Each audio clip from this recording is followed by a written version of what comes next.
Hi there, I'm Natalie, a mom of a child who follows a special diet, and I'm also a professional chef.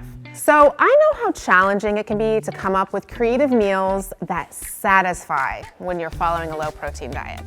So today I'm going to show you how to make one of my family's favorites, nachos, but with a low-protein meat alternative, jackfruit. Okay, so let's get started making our jackfruit nachos. We've already made the chips earlier, and now in a medium saute pan, we're gonna add a little olive oil or grapeseed oil, or oil of your choice. We have the pan to medium low, and we're gonna add a diced onion, have minced garlic, and red bell pepper. You have different bell peppers. If you want to use green, you can use whatever pepper you'd like. We're gonna give that a stir, and we're gonna let this cook for about 5 minutes on medium low, or until those juices start to release from the onions and soften. So while that's cooking, I'm gonna tell you a little bit more about jackfruit. It's become really popular in many diets, and especially the low protein diet. It's a great meat alternative because of its low protein content, and it has a very meaty texture. So it's also fairly neutral in taste, so it takes on the flavor of the seasonings or sauces that you're using in your dish. Okay, our onion mixture looks good.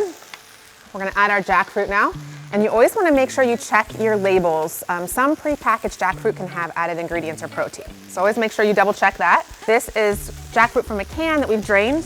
We're gonna add it right into our pan, and just break it up a little bit with the back of your spoon. It'll soften more once you cook it down, but we'll just break it up a little bit in the pan here and allow this to cook for about 10 minutes. Okay, so our jackfruit has been cooking for about 10 minutes, and as you can see, it's really softened. The texture has kind of turned into almost a stringy texture to mimic that meat type of feel.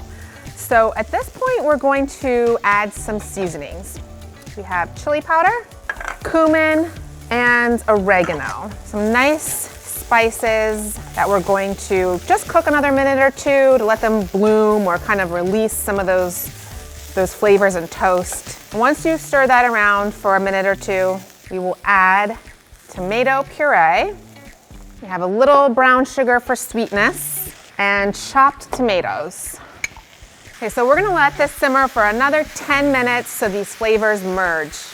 It's gonna be a great nacho night. Okay, this is perfectly cooked, so we're gonna season it now with salt and pepper to taste. And we're going to plate our nachos. We have our chips here that we made earlier, and I'm gonna just make a little well in the center here and scoop this filling right in the center. It's a great dish to share. And if you have any leftover filling, you can store it in your refrigerator for up to 3 days. Perfect. And then right before we eat, we're gonna squeeze a little lime right over the top and add some shredded lettuce right on top. And I am excited to eat this.